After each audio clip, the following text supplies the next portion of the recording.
Recently, the White House passed executive orders with the ATF to have a zero tolerance on FFLs.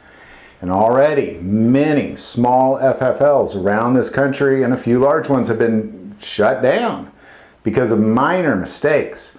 Any sort of paperwork error, we're going to go over what they say that they're looking for specifically, but any error, zero tolerance. You immediately lose your license if you make a mistake once. Now, what I'll say I know about the ATF when they inspect an FFL, because Maggie and I have had really long, in-depth conversations about what those inspections look like when the ATF goes into her gun store, what that looks like. And generally, her experience in the past have been that those guys are extremely helpful, that when they come in and she has made a mistake, they show her where her mistake was, and they show her how to not make that mistake again, because we're all humans. When I was a science teacher, I had a general rule that I'd say every year, if a human does it, there's going to be errors. But apparently now, that's not allowed if you're an FFL.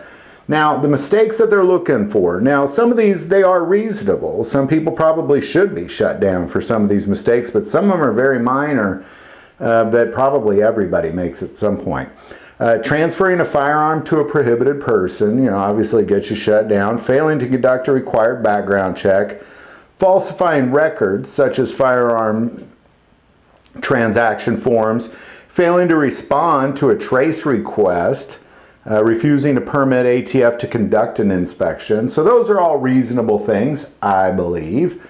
The ATF has been doing these things forever, and I don't think anything changes other than, there's no more warnings. If you do these things now, it used to be, well, you better or else. Now it's just or else. And here's where we get into the detail that really bothers me.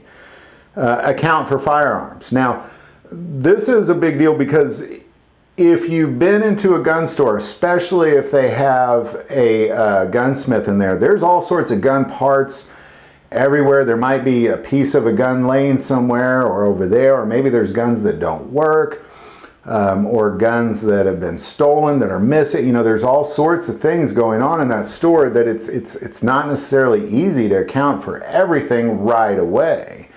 The experience that I've heard, again, with Maggie is sometimes, you have a little hard time accounting for things, but you usually find them in the end.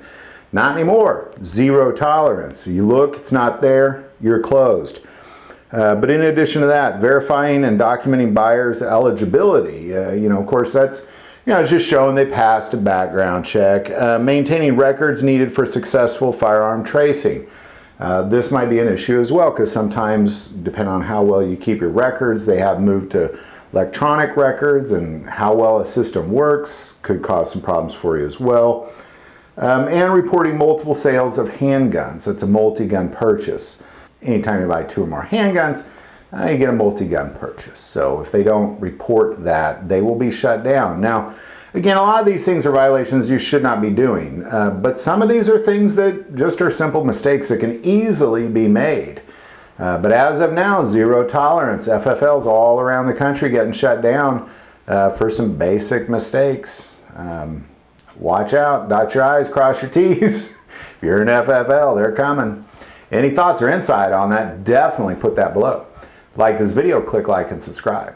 Feel called to support this channel with Patreon, that link is below. Most important part of this channel is we take prayer requests, so please don't ever hesitate. Said that it. Thank you for watching this episode of God, Family, and Guns. And as always, love God, love your family, love guns.